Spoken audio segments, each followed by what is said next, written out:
I'll be here doing part 2, and then in March I'll do part 3. This is, it's a fun kind of game. Some of the questions are a bit unfair because they're obscure, but they're attached to stories that I really want to share. And it struck me as I was thinking about why World War II is especially susceptible to episodic histories like this, like trivia games. And I think it's because the scale of World War II was just so huge. It was the largest event in human history, involving more people in more places than any other. And because of that, it's an impossible, literally, an impossible story to tell in its entirety. It's too big. There's too much. So it's really helpful to kind of dip in to this whole world that is World War II and extract, information from it. The second thing about World War II that makes it really interesting and also susceptible to something like this is the scope of the war. The scope was so vast that it invaded every aspect of American life. I mean, every aspect of life around the world. It was hard. There was hardly a place in the world where you would wake up during the war and not know that there was a war on. You couldn't go through your daily life without being aware almost every minute that there was a war on. The war determined everything. It determined, what you ate, what you wore, where you worked, how you learned at school. It absolutely kind of it invaded everyday life and changed everything about everyday life. And I think that's the third thing that is so interesting and unique about World War II, is that it was kind of a time out of time. It was a break, a 4-year break in this country, a 4-year break from routine. It changed the rules of everyday life. It changed, for the first time, women could work in the factories, It changed the role of government in your daily life. It just kind of transformed everything about your daily life. So there's all of these oddities and kind of one-of-a-kind stories that come out of the war. So I've selected several of these stories, several of these oddities, and I thought I'd present them in kind of lecture form, and I'll throw the questions out to you, and you can just shout out the answer if you know the answers. And we'll do this over the next 3 months. So we'll do the final one in March. And the first question is very easy. I'm just going to start you off easy. What were the code names of the U.S. sector beaches on D-Day?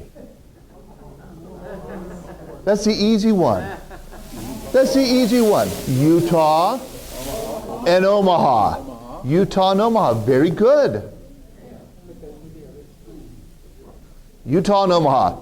They were the 2 western beaches here, the 2 American beaches. Utah here, Omaha here, on the Normandy coast. But there were 3 other beaches. Gold, Juno, and Sword. Look at that. Gold, Juno, and Sword. Gold, Juno, and Sword.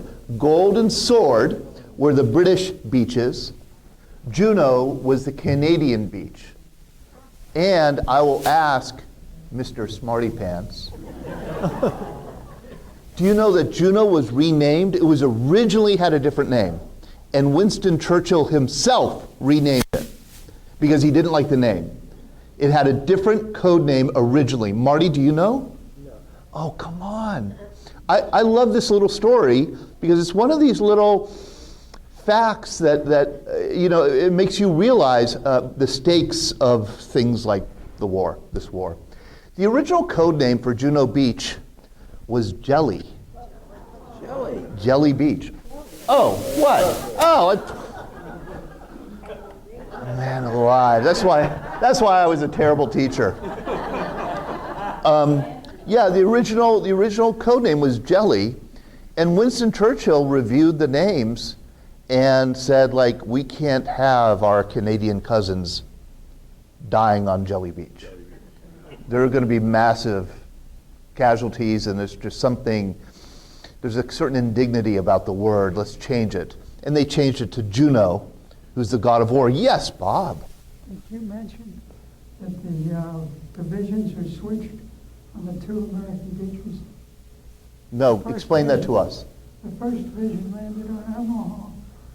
Oh my gosh. Yes. I did not notice that. Oh my gosh, Bob, thank you. This is incorrect. Reason 2, I was a terrible teacher. This information is incorrect. The 4th division was at Utah. The 1st division was at Omaha. Thank you for that. And the 29th on Omaha. Right. Okay. Why did Allied war planners become alarmed when they read the London Daily Telegraph in the month before D-Day? Why did the war planners? Here we go. Hold on. The names of the beaches were in crossword puzzles. Here we go. The names of the beaches were in crossword puzzles. That's exactly it. That's exactly it. This is a strange story. What did he say? He said that the names of the invasion beaches, the code names, were published in a crossword puzzle in the month coming up upon D-Day. This is a really interesting question, and it was an interesting story, and it was a great mystery for decades about how this happened. Here's the story. On May 2nd, an MI5 British intelligence officer was doing the crossword puzzle in the London Daily Telegraph, and he saw 17 across, and he knew the answer was Utah. And that got his attention. He knew, this intelligence officer did, that Utah was a code name for one of the beaches.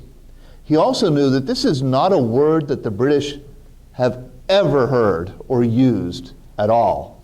Not a common word, and it shouldn't appear in a British crossword puzzle. What was the question? What was the question?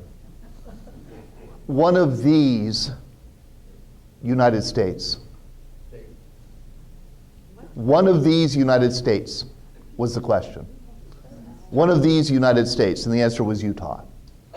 So this officer went back, this is on May 2nd, and he looked at prior crossword puzzles in the Daily Telegraph, and he found 3 other invasion beach names: Sword, Juno, and Gold. And he became suspicious. And so he started really paying attention to the crossword puzzle, and wouldn't you know it, May 22nd, 3 down, Red Indian on the Missouri, Omaha. That's the 5th invasion beach name. Then he looks at May 22nd, 11 across, the equivalent of a bigwig, Overlord. That's the code name of the whole Normandy invasion operation.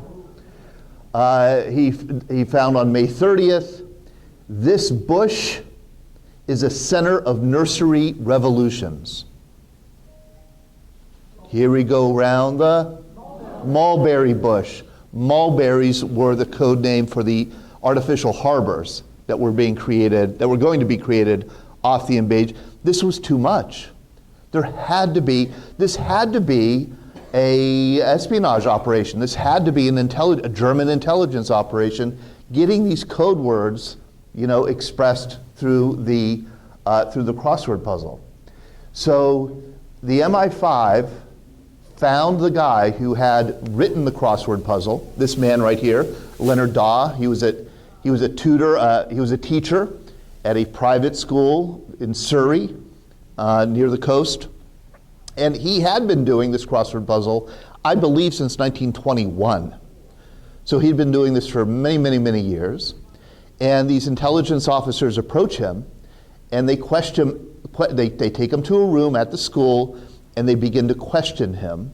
Where did you come up with these words? And he said, it's none of your business. I'm allowed to use whatever words I want. He got a little defensive. So they took him into custody for 5 days and interrogated him. And it was not pleasant. They didn't torture him or anything like that, but they kept him awake. They played a lot of tricks on him. they knew that there was something up with him. He was a World War I veteran. He had been, even before the war, World War I, he had been something of a soccer star, an amateur soccer champion. He was fairly well known, and it was kind of confusing to these intelligence agents how he could have gotten mixed up with Nazis. And they interrogated him for 5 days and could not find any connection with the Germans, could not find any kind of source of where these words came from. You can see another word that appeared in the crossword puzzle was Neptune, which is the code name for the naval invasion, the naval battle of Normandy, the Normandy invasion. And so they released him. And MI5 determined it was a coincidence. Just the strangest coincidence. And I do remember there was a book. I can remember the cover, though I don't remember the author or the title, that I read as a kid, as an older kid, 8th grade, 9th grade, something like Strange Coincidences in History. And this story was in it. This was one of the stories. And it was the lesson was, that strange things happen, bizarre coincidences happen in history. Then, 50 years later, one of Leonard Dawes' students went public, and he said, I think it was for the 50th anniversary of D-Day, so 1994, went public and said, it was not a coincidence. He said, I gave him these words. And my other fellow students gave him these words. We were 12 years old. We were his students. He was a renowned crossword puzzle maker. He would gather us together every week, and he gave us a task every week to kind of listen as people talk and write down unusual words and give them to me for the crossword puzzle. He said, this is during the war, we were right near where there were hundreds of thousands of American GIs gathered for the invasion. We started hanging around the officers. The officers were the older guys. They tended to be fathers and be married, and they were homesick, so they liked having kids around them. And he said, we would just hang out with them, all day or every night. We would run errands for them. We would clean up their stuff. We would go buy something in the store for them and bring it back. And he said, they got very used to us being around and talked very openly about the invasion plans. And we all knew all the code words. We didn't know where the beaches actually were. We didn't know when it was going to occur, but we knew these words were associated with the invasion. And we all wrote them down in our notebooks, and we fed them to Leonard Dawe. So we showed when Leonard Dawe gathered his students after he had been interrogated. This student said, his name was Ronald French, said, we could tell something bad had happened to Dawe. I mean, he was not the same man. And he gathered us very grimly, and he said, where did you get these words that you fed me? Utah, Omaha, Neptune, Juneau. Where did you hear them? And the kids admitted we heard them from American war planners, American officers.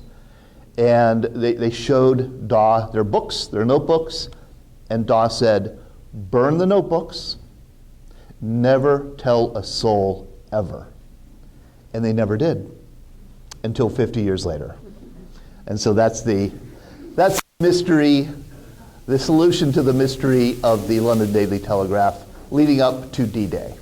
All right, this one is a picture. Can you identify what Emperor Hirohito in this picture is examining in Japan in 1926? Yeah. They're listening devices. For what? Airplanes. That's exactly it. They were called war tubas. And they were some of the very first acoustical locators that the Japanese used to try to outdo visual observation of planes coming to bomb Japan. This is a strange thing that aerial bombardment began in World War I. I think the first true bombardment was in Africa in 1912. And then it became fairly regular in World War I, very modest bombardments. I mean, dropping, equivalent of a hand grenade on London out of one of these fragile biplanes that were flying very slow, very low over London. And there really was no defense against them, except for the guns that you had on the ground that weren't really built to, shoot down an airplane, and nothing apart from just visual observation, seeing that it was coming and trying to pass word that this plane was coming. So it was decided that you could probably hear a plane before you could see it. So all of these devices had been developed to try and detect some kind of aerial movement, and they all drew upon this method of communication that began in the years after the Civil War. The topophone, so you could hear maybe the movement of troops far away before you could see them. This is based on the hearing aid, the Victorian hearing aid that was common to use just to kind of focus and amplify sound waves. The Swiss shoutophone was the way that you communicated across from one mountain ridge to another, across a valley, before radio. Here's the Czech big ears. What's he listening for? He's listening for the sound of motors. So you're listening for the sound of motors from far away. And this helps to focus the sound. He could hear it before other people could hear it. That was the idea. So this is a way to kind of warn approaching airplanes. Here's the Perrin acoustic locator on trial in France in the 1930s. Look how crazy those horns are. All kinds of experimentation. And this is all before what? Radar. Yeah, radar is, electromagnetic radio waves that somebody discovered in the 1870s probably, that these waves bounce off metal, but there was no practical use for it. Finally, I think it was used, probably by the turn of the century, to warn ships that might be sailing in the fog, coming in and hitting the shore. But then, with the advent of aerial bombardment and with air war, this whole idea of these radio waves might be able to be used to locate an incoming airplane, to tell us the height, the speed, and the direction. And every country, every belligerent country in World War II started developing their own radar technology in the early 1930s. The US gave it the name radar. Here's another Dutch acoustic devices. But before radar could be perfected, personal parabola. This could be used also for detecting the movement of troops. Swedish acoustic locator, 1940 it's being used. Here's a German one, 1939. The Germans didn't develop radar as quickly as the British did. Here's Bowling Field, United States, 1921, to hear planes approaching. Corregidor, US troops during World War II were still using some acoustic locators and detectors. So there was so much research put into this. These are called acoustic mirrors. I went to Malta over the break, and there was one in Malta, one of these old World War II acoustic mirrors on a shore.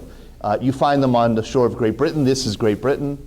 They were built in the 1930s anticipating air raids. Here's a very large one. And again, they're meant to capture sound and focus it. And this is all before radar. After radar really became prominent in the late 1930s, these, of course, became obsolete. But these are early attempts to, excuse me? But they're not quite, right? Tell me. Because the Ukrainians are using distributed acoustic sensors to locate incoming drones because their radar cross-section is so small. Oh, really? Yes. So radar doesn't pick up drones very well. Not with the material they're made of and the size that they are So acoustic locators are better for drones. in In some that- cases. Oh, that's so interesting. Thank you for that. Okay, question number 5. Why was gasoline rationed in World War II? Thank you, Dick. That was a trick question. You were supposed to say to save gasoline. Yeah, what did you say?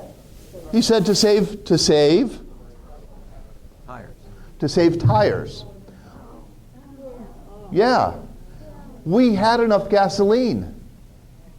We had about 80% of the world's oil. There was no reason to ration gasoline. We had plenty of it.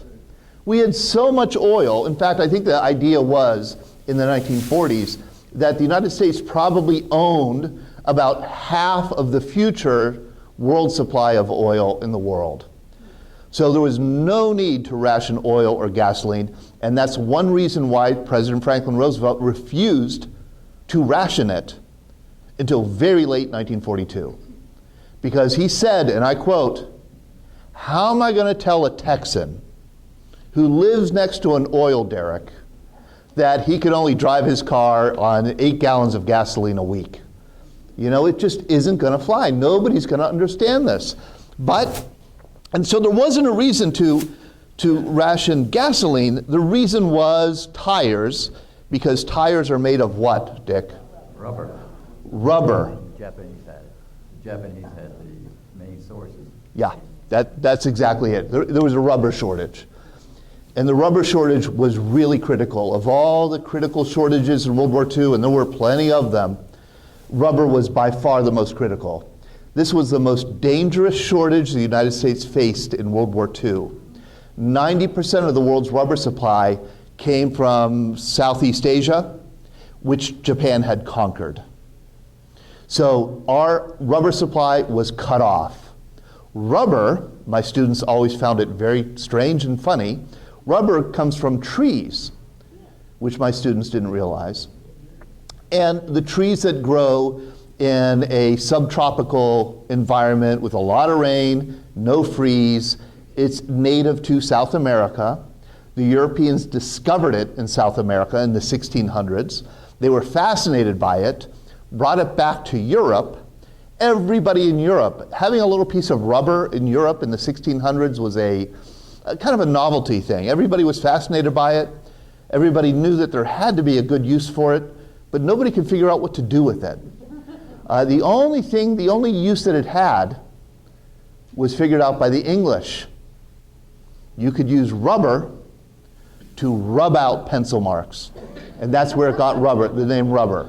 So it was utterly ignored as, a natural resource until the 20th century in the automobile age. And then all of a sudden, rubber becomes just essential for moving products or cargo from one place to another.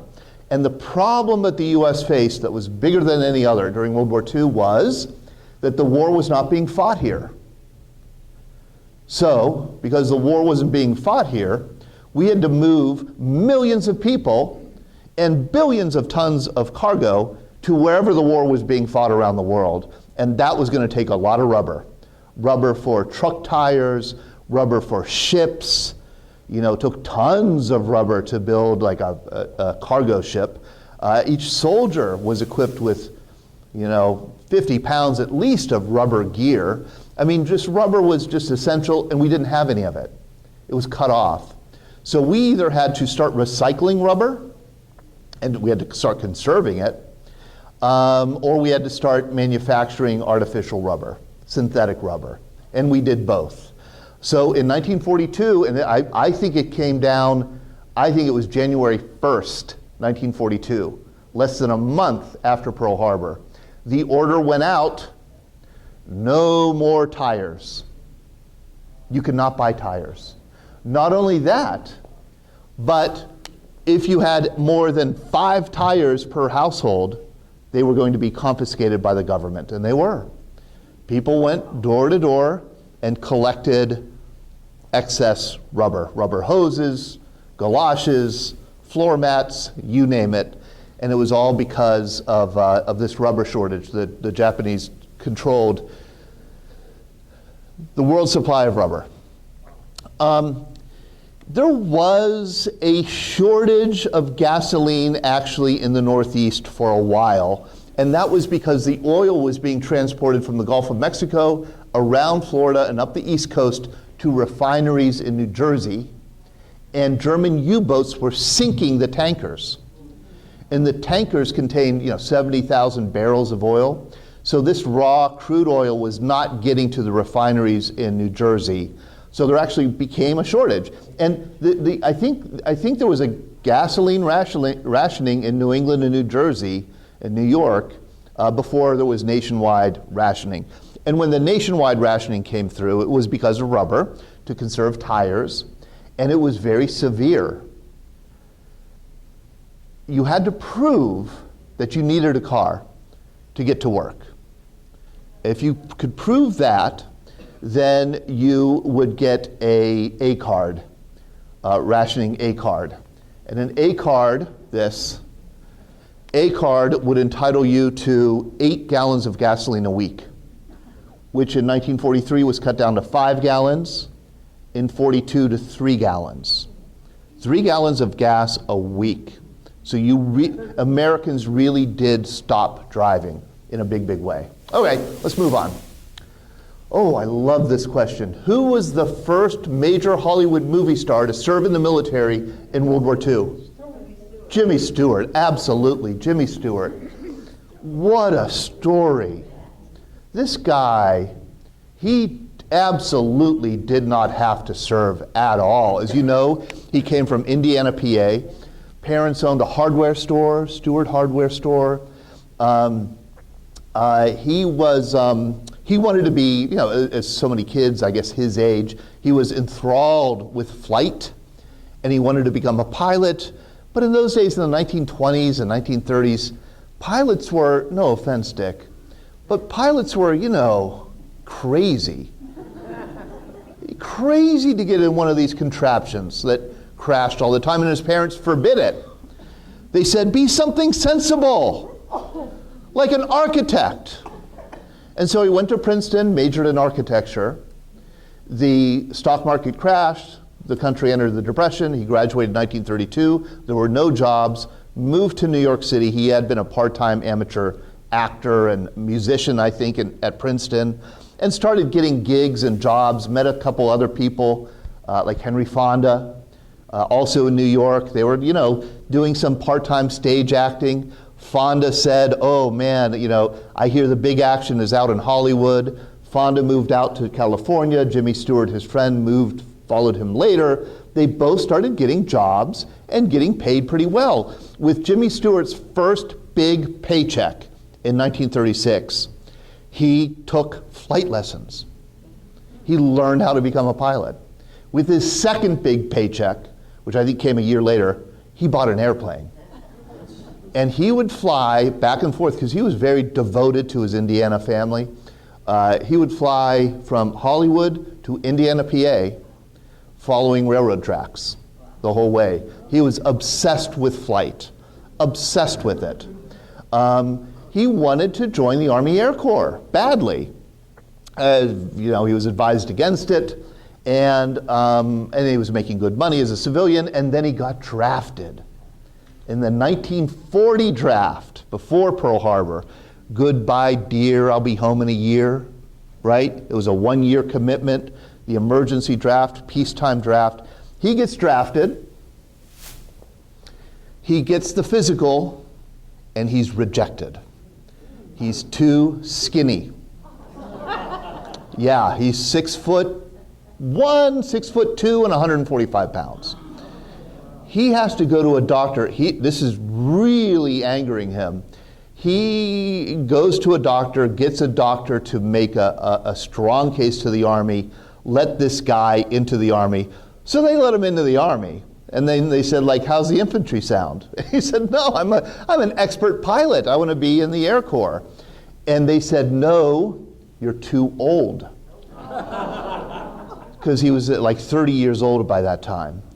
So again, he had to get kind of fight to get into the Air Corps. He does start out as a private. He's promoted to corporal.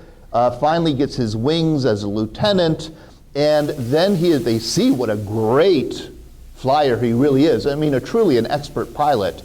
That they think that he'd either make a great instructor, which he didn't want to be, or a great entertainer. Like, let's send this guy around the country entertaining troops. And they did for a while.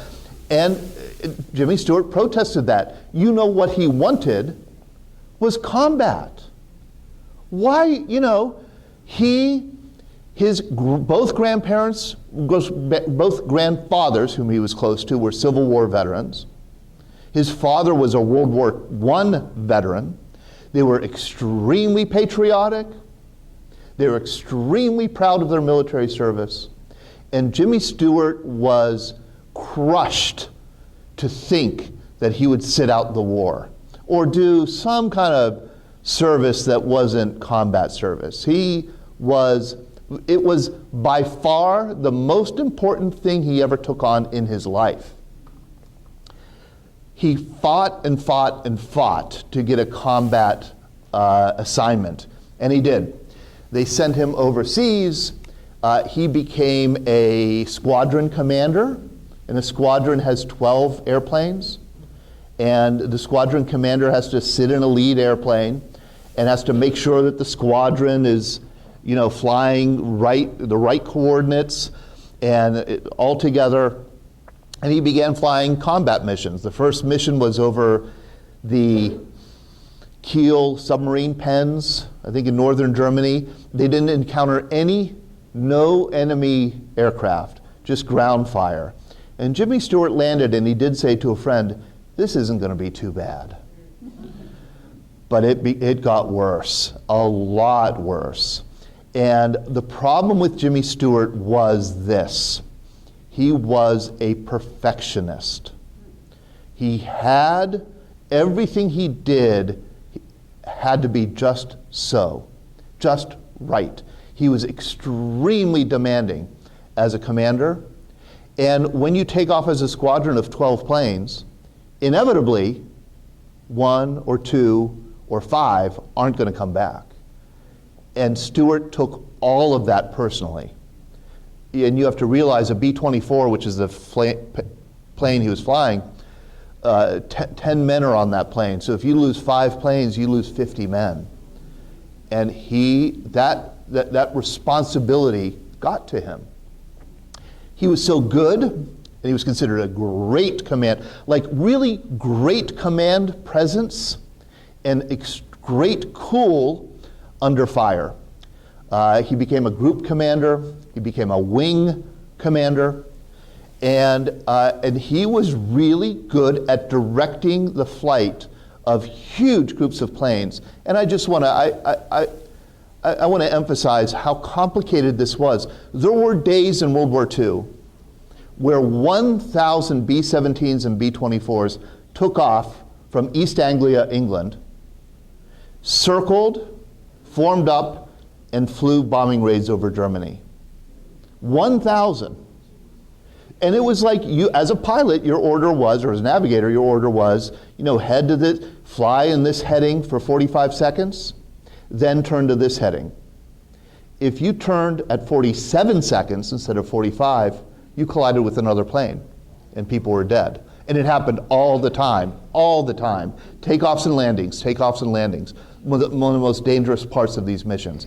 Jimmy Stewart was one of the ones who was orchestrating and organizing all this. And it was extremely demanding, and he was extremely good at it, and it really took a toll on him. Here's a picture of him in 1942 when he got his wings.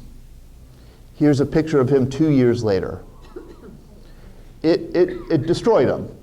I mean, it almost destroyed him, I should say. It almost destroyed him. He didn't think that he'd survive the war, and he knew, and he said this, and people who flew with him said that he said this a lot. I'll never act again. I mean, why would they hire this guy as the leading man when they expect this guy, And so he thought he would not fly again. The definitive book on Jimmy Stewart's wartime service is written by Robert Mattson called Mission, Jimmy Stewart and the Fight for Europe. And I remember when it came out, and I remember reading a good review of it. Robert Mattson, Mission, Jimmy Stewart and the Fight for Europe. And I remember thinking, Robert Mattson, he writes about Hollywood. He wrote a book about Carole Lombard. He writes some books about their sex lives. And I thought, this guy's a lightweight, you know? And I read the book. It's one of the best accounts of what it was like to fly on these bombing missions that I've ever read. I strongly urge you, if you have any interest in this subject, any interest in the life of Jimmy Stewart, to read Robert Mattson, Mission. And the amazing thing about Robert Mattson is he lives in Bethel Park. So I actually got to know him, and I got to tell him, like, hey, you know, I got to admit, I thought you were kind of a lightweight, but man, you really did. He knows everything about every mission that Jimmy Stewart went on, and he knew that Jimmy Stewart really suffered enormously. In fact, he suffered so much, he did have a psychological breakdown, and he was taken out of a plane. The breakdown came. When was the book written? Probably 10 years ago. 10 years ago. The breakdown came, and I do know the date. It was February 24th, 1943, on one mission in particular. This was a week called Big Week, when the U.S. and British Air Force decided that they were going to destroy all of the aircraft manufacturing in Germany in 1 week. So it was thousands and thousands and thousands and thousands of planes. And the losses were enormous. Every time Jimmy Stewart went up, he saw planes shot down left and right. On February 24th, he had a piece of flak come up through the floor of the plane between his feet and out the ceiling. And the air was sucked. He was at 20,000 feet, so he couldn't, it was, minus 40 degrees. He started shivering, he started shaking. He had a bag of maps and things like that. It got sucked into the hole. By the time he landed, he was not coherent. He was put in what was called a flak house, which was a psychiatric hospital, and he was taken off flights. He came back into duty, serving on the ground, directing. He was actually promoted to full colonel, and he started he started directing some of these bombing missions from the air. But when the war ended, he was a wreck. And he came home convinced he was never going to act again. And so he put his effort into founding an airline with his agent. They invested and created an airline that is still with us today, Southwest Airlines. He was the founder. And then he gets this invitation by Frank Capra, whom he knew, who was also in the war, and Capra knew that Stewart had suffered, to play this quirky role in this movie that probably wasn't going to be very popular, and it was not when it came out. It was a big money loser, in fact. It's a Wonderful Life. Stewart would later admit to somebody that movie saved him, because it gave him an outlet for this anguish that he experienced and he felt. And those scenes, Capra would later say, like this scene here, those scenes were genuine. When he was staring off the bridge, contemplating suicide, that he said the feelings of the war just came back to him. And it really, what Mattson argues, and I completely agree, he said, Jimmy Stewart thought that his war service would ruin his acting career. And what it ended up doing was deepen that career. His parts were better. His acting had more depth to it. He had more range, expressed more range of emotion than he had in previous movies. So I highly suggest the book. I have never been to the Jimmy Stewart Museum in Indiana, though it's on my list. No? Go. Yeah, I've heard it's really good. So that's my Jimmy Stewart story. All right. You know, he retired as a general. Okay, here we go. Well, he stayed in the reserves and he retired as a brigadier general. He retired as a brigadier general and flew 2 missions in B-52s over North Vietnam. Oh, I didn't know that. Yes, and they were never publicly disclosed.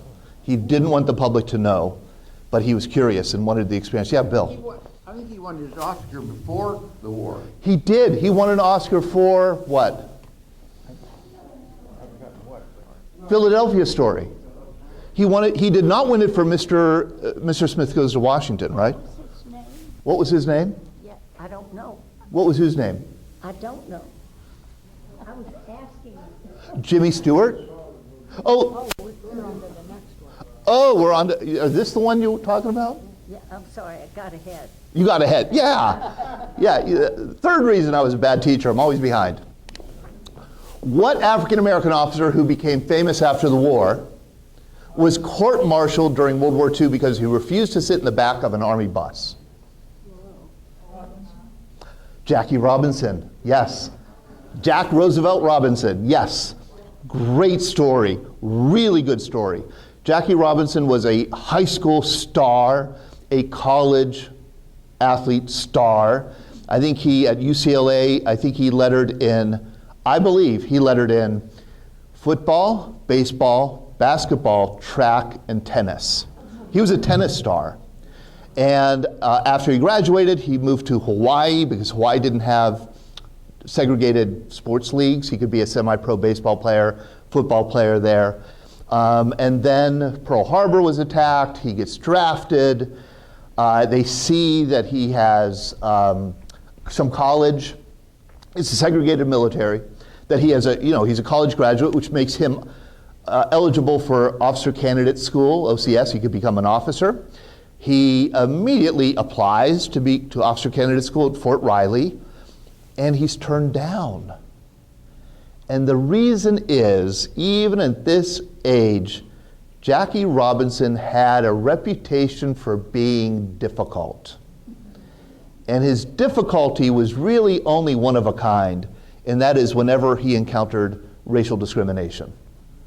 He complained. If somebody called him the N-word, if somebody didn't allow him to do something, he would fight right back. And he was considered like he could not get along in segregated America.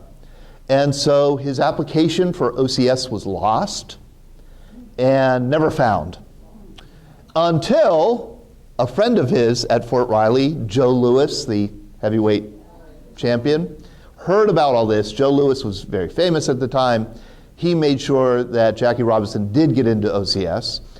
Jackie Robinson graduated OCS. He was assigned to what would become a famous tank battalion, the 761st Black Panther all-black tank battalion that later fought in Europe under Patton. And he was an officer. He was going to be, lead one of these unit of the battalions. He was doing training at Fort Hood in Texas and boarded an Army bus, which was not segregated. Army public buses were, but Army buses were not. And he sat next to a woman who looked white, and it was a friend of his wife. And the woman, I believe, was actually black, but she looked white. At least the driver of the bus thought she was white. So the driver stopped the bus and said, "Get away from that woman and sit in the back." And he said, "F you, buddy." I mean, pretty much.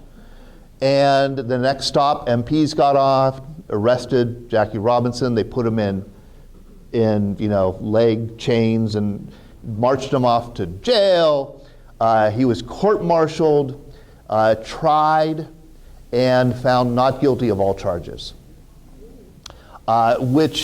But he was given an honorable discharge and got out of the Army. He always, much like Jimmy Stewart, he regretted the rest of his life that he didn't get to fight in World War II. He wanted to serve in combat in Europe, and he never got that opportunity. All right, here's a good one. During the Battle of the Bulge, General Omar Bradley was detained for giving a wrong answer to this checkpoint question. What is the capital of Illinois? Yes, and that's what Omar Bradley answered. So, Battle of the Bulge, the Germans overrun the American positions on December 16th, 1944. Americans are surrounded, and the Germans start to do something diabolical. They start putting on American uniforms and infiltrating American lines. And so to defend against this, there's all kinds of new checkpoints. And to come into an American sector, you need to answer the test questions. And one test question that this private was assigned was, what is the capital of Illinois? Omar Bradley says Springfield. The private says, wrong, it's Chicago. Everyone knows that. So this private starts to pepper him with other questions. And here are the other questions that this one guy asked Omar Bradley. Where is the guard on the line of scrimmage? Next to the center. Yep, that's Bradley answered that correctly, between the center and the tackle. Who is Betty Grable's husband? It was Harry James, and Bradley didn't know that. So Bradley was detained for a couple hours before it could get sorted out. All right. What determined the width of modern American battleships? Panama Canal. Right. 110 feet wide, and battleships are 108 feet wide. Yeah, that's a close call. What determined their height? A bridge. Yes. That's it, it's a bridge. Yeah, what bridge do you think? Because Brooklyn Bridge. It is the Brooklyn Bridge. I would have thought it was the Golden Gate Bridge, but it's the Brooklyn Bridge because there's a naval yard in Brooklyn. And you got to get these ships out of the naval yard. So absolutely that determined the height, 135 feet at a certain tide. All right, here's one. Who is this lady? And don't say Mildred Gellers. That's her name. But what was she known as? Rosie the Riveter. Betty Hutton, Betty Grable. This is good. This is good. Axis Sally. Yes, Axis Sally. That's who that was. This was Axis Sally. Axis Sally. Does that name ring a bell? Yes. Okay. Axis Sally was you don't like this quiz, do you? I saw you go like, oh gosh, these questions are ridiculous. Axis Sally, okay, Axis Sally was a radio broadcaster in Berlin. She was an American. And she was an American broadcasting propaganda to American troops in Europe. And her mission was to demoralize American troops. And so it got really spooky there. I mean, you could be listening to Axis Sally, and I've had plenty of World War II veterans say this, and Axis Sally would call out, would say, Jim Jameson in the 761st Tank Battalion, we know that you arrived 2 days ago, and we have a special bullet with your name on it. And your wife, and they'd say the name, back home, will miss you when you can't come back home. I mean, it was very spooky what she was able to dig up. She dug up a lot of intelligence, especially she taunted. She would circulate hospitals and find American POWs in hospitals, say that she was a Red Cross official, and then interrogate or an interview and say, I'm going to write your parents home, and then announce like a letter to the parents.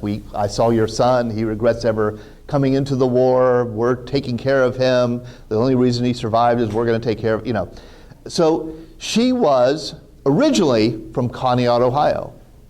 She went to Ohio Wesleyan, became an actor, dropped out, moved to Greenwich Village to become a model and an actress, moved from there to Paris, where she also was a model and an actress, moved on from there to Berlin, where she fell in love with an American who was a naturalized German citizen.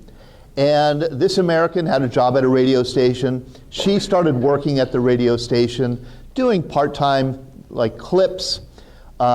Germany then went to war with the United States. She never renounced her citizenship, her American citizenship.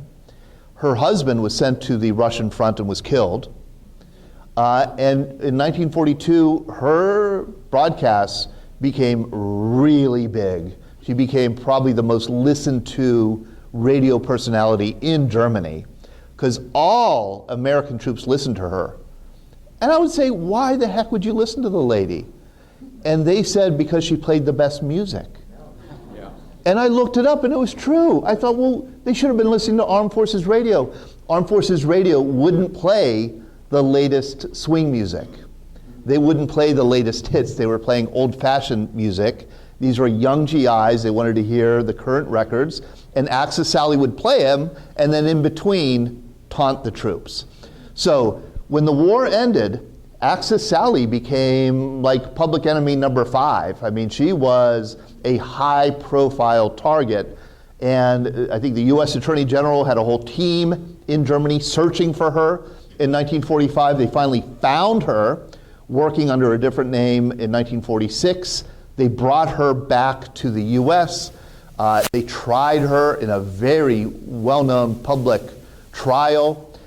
She was found guilty on, I think, 1 count of treason and sentenced to 10 years in prison. She was released after 7 years, entered a Catholic convent, and she had converted to Catholicism. She finished her degree at Ohio Wesleyan University, and she died in 1988, and I think was buried in an unmarked grave. There was an Italian Axis Sally named Rita Zucca. She was from Brooklyn. She had gone to Italy to visit parents, relatives, got stuck there, got a job at a radio station, and just like the other Axis Sally would kind of taunt American troops. Her family owned Zucca's Italian Garden in Manhattan near Rockefeller Center, I believe. She did renounce her American citizenship. So when she was captured, she couldn't be tried. She wasn't a citizen. She couldn't be tried in the U.S. So she stayed in Italy. This poor woman was the victim of a grave injustice. She was Tokyo Rose. She was American. She grew up in Los Angeles. She was a Methodist. She was a Republican. She voted in the 1940 election for Wendell Willkie. She went to Japan in early 1941 to visit family. She was stuck there when Pearl Harbor happened and she couldn't get back. She got a job at a radio station. The Japanese put her on air, and she did something very similar to Axis Sally, except she never tried to demoralize the troops. There was one instance where she stated that an American ship had been sunk and kind of gloated about it. But that was the only instance. As it turns out, she was never disloyal. She worked with American POWs at the radio station and gave them food to sneak back into their prison camps. She called herself Orphan Annie. She did not call herself Tokyo Rose. And she tried to communicate with the Americans who were sailing at sea or, in the Pacific. And like Axis Sally, she played the popular music. But she said, "I'm far from home, and you are too. We're very similar. Listen to the song." That kind of thing. There was a sadness about her. I remember asking a couple of World War II veterans who served in the Pacific. They said, "Oh yeah, we always tried to tune in to Tokyo Rose because she knew where we were going, and we didn't." And they were always right, always right. She was captured after the war. She was placed on trial. It was a terrible trial where the FBI actually paid witnesses to give false testimony. And she was sentenced to 10 years in prison. She was released early. Eventually, Gerald Ford pardoned her of her crimes. And World War II veterans, the American Veteran Committee, which built the World War II Memorial in Washington, D.C., gave her an award for being such a patriotic American and helping American POWs in Japan. All right, we're going to end with this one. Who's this guy? Hiro Onoda is his name. Who was he? Oh, I know you know, Marty. I don't know. You know, yep, you know it. You know, the guy that hid out for 20 years or something after the war? That's exactly who he is. Some island? For 30 years, he was a Japanese soldier, trained in guerrilla warfare, dropped in the tiny island of the Philippines called Lubang. Their job was to destroy an airfield on Lubang and destroy a pier in the harbor. Just after they arrived, the Americans invaded. Hiro, with his team of 4, retreated up into the mountains, and they kept fighting a guerrilla war in the mountains. All through 1945, after the surrender, they wouldn't come out. Leaflets were dropped telling them that the war was over. Onoda thought it was a trick. They dropped pictures of his family in post-war, because they knew he was there. In post-war Japan, he thought they were doctored photos. There was a team of 4 of them. They continued to fight the war, meaning they would blow up bridges. This is in the 1950s. They're blowing up bridges. They're like setting booby traps. They're living off the land. They're killing cattle and eating snakes and things like that. And they're also assassinating Filipino officials. Hiro Onoda himself probably killed 30 Filipinos, some in pretty brutal ways. His 3 other compatriots, one of them turned himself in. 2 of them were killed by Filipino police. He held out until 1974. And the only reason he gave up, and this is him, is that he was discovered by an eccentric hippie who went hiking in Lubang looking for him. People in Japan knew he was alive. And Norio Suzuki was his name, approached Onoda and said, "We want you to come home." And Onoda had his gun pointed at him, was going to shoot him. And he said, no. You're a hero back home. You really need to come. And Onoda said this: "If you bring me a written order from my original commander, I will surrender." They found his original commander like running a bookstore in Japan. Got a written order, delivered it to him, and he came out of the jungle. He surrendered to Ferdinand Marcos, who pardoned him of the 30 murders, and he returned to Japan a real hero. I mean, he was absolutely. Too bad. I thought I had a video here. This is his return on an airplane in 1974, and there are huge crowds. His mom and dad are there, and they greet him. And he truly was considered a great, still is today in Japan, a great hero. He was urged to run for parliament, and he didn't. He said the first thing he noticed, he didn't like the new Japan. He said, the skirts are too short, the buildings are too big, and nobody worships the emperor. He wanted to bring back the old militaristic Japan. In fact, he despised Japan so much, and you could read about it in his book, in his memoir, that he left. He ended up living the rest of his life in a Japanese colony in Brazil, because that's where the traditional Japan had been exiled to. So we'll continue this game next month. I'll be back here 4 weeks from tonight. Thank you.